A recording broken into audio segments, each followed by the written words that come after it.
Hello साथीहरू, high भन्नु। High. आज चाहिँ हामी कलर डिफ्र्याक्सन गेम खेल्दैछौँ, नानी र म भएर। ल अब हामी सुरु गर्छौँ है। ल फर्स्ट कुन कलर गर्ने?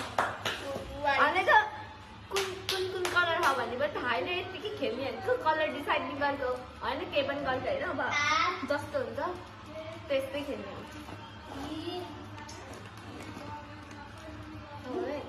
त भन्नु कुन कलर? व्हाइट।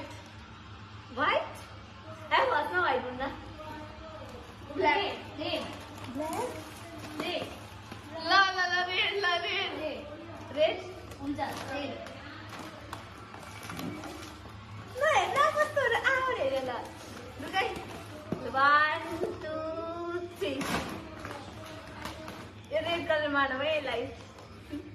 तर यो पनि रेड त होइन है। ल ल यो म ओरेन्ज गर्छु। होइन होइन। ल यो मेरो भयो है। अब ठीक है उसमा काम लाग्छ। ल अब मेरो पाली है। अब चेरी रे। अब चेरी रे। ल रेडै हो। ए रेड होइन ओरेन्ज हो क्या। अब चेरी रे। ओरेन्ज। ल ल ल। चेरी रेड छैन। मसँग पनि छैन। चेरी रेड मैले लिए। के रे? ओरेन्ज छैन भने छैन। एउटा त्यहाँ झिकेर पनि गर्छु याद छ त्यही। भयो भयो 1 2 3 मेरो यो मेरो भयो। अब यो के हो र? क्यान्डी केक थाहा त छैन। क्रिसमसमा खान्छ नि त बच्चाहरू। अब चाहिँ के हात व्हाइट र ब्ल्याक छ। मसँग त व्हाइट र रेड पहिला ब्ल्याक गर्नु न। 1 2 3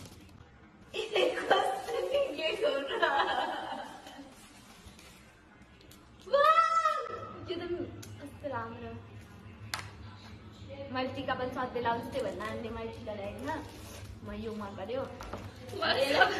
यो मन पर्यो। पढ्नुपर्छ नि त। हाम्रो नानी 9 क्लासमा पढ्दैन। अब यसले लेखेर बोर्ड इक्जाममा तालबिस टप। ल अब कसम के अरे? White last piece. एउटा चाहिँ पेन्डिङ छ।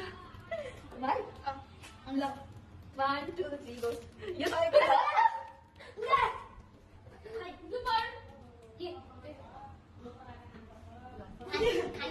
यो नि राम्रो हो। यो लास्ट रहेछ। यो चाहिँ के हो भने साथीहरू व्हाइट ग्रीन रेड ब्ल्याक सबै यो। Thank you. अब हेर्नु ल। अब नानी